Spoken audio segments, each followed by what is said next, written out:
Hi, thanks for coming back. So we just had the spring introduction, and I want to tell you spring cleaning, as I said, is our biggest season of all of them.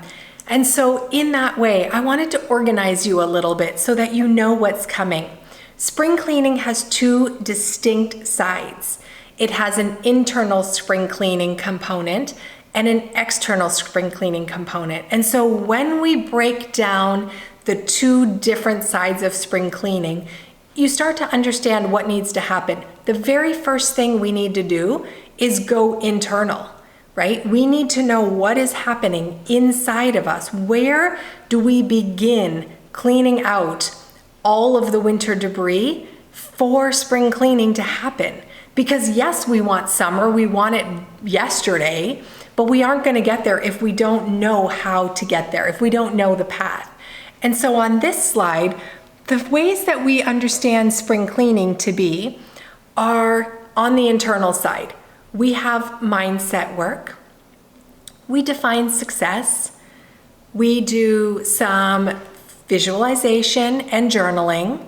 We understand what anchors we have in our business, how we can reframe some of our limiting beliefs that we identified in winter, and then we go deep into well-being and self-care.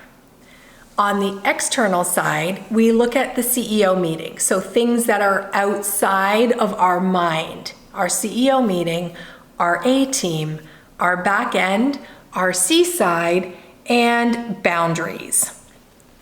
And I want to start with success defined, because when we think about success, when we think about what we're in business for, it might be very quick to say, I'm in it for the money, right? Or I'm in it to change lives.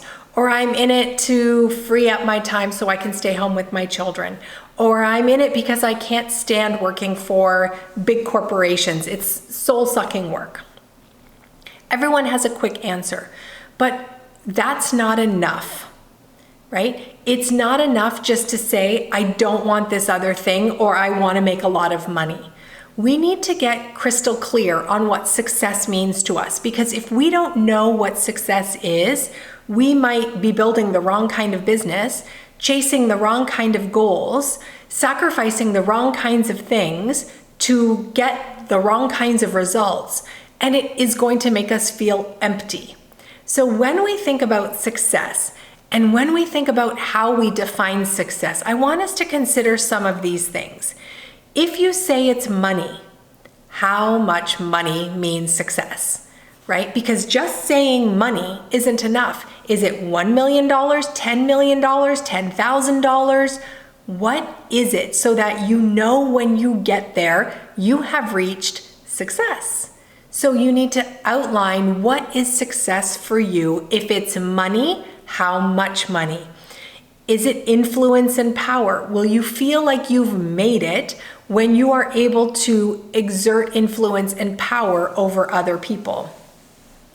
Are you working towards receiving an award or some kind of fame or recognition? For some people, they're like, I want to receive this award in my industry, and that to me is the pinnacle of success, right? For someone else, they're like, that doesn't matter to me at all. I want this other thing. There are no wrong answers, because your success is defined by your dreams. But you just need to know what they are up front. So when you are making the sacrifices, when you are making the investments, when you are letting the rubber hit the road and it is getting hard and winter is churning behind you, you have to stay firmly planted in spring, that you are working towards the right goals, that you have set the right success path in front of you. And that's what this is really about.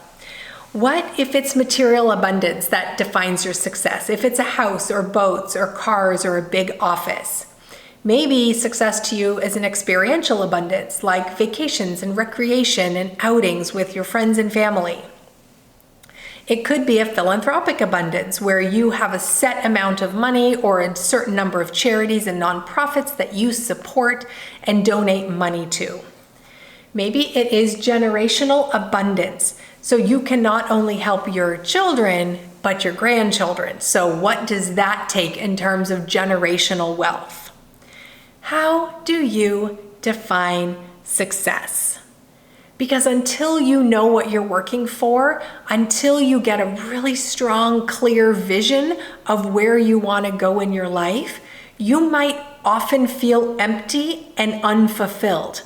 Because either you're building something that isn't really what you want to be building, or you don't know when you can take a break or reassess or establish that you have been successful and maybe there's a new path to follow, right? If you set success at a dollar value or an influence value or at a time freedom value, how do you know when you're successful? If you never say, I want to retire by 50, or I want to make $1 million, or I want to, stop working every day at 2:00 to be ready mentally, physically, and emotionally for my children after school.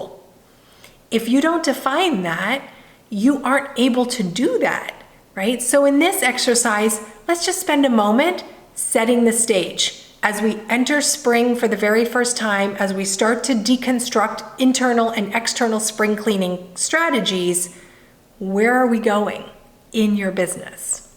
Let's start there. It was good to see you. I hope you have fun doing this exercise, and I will see you in the next video. Bye.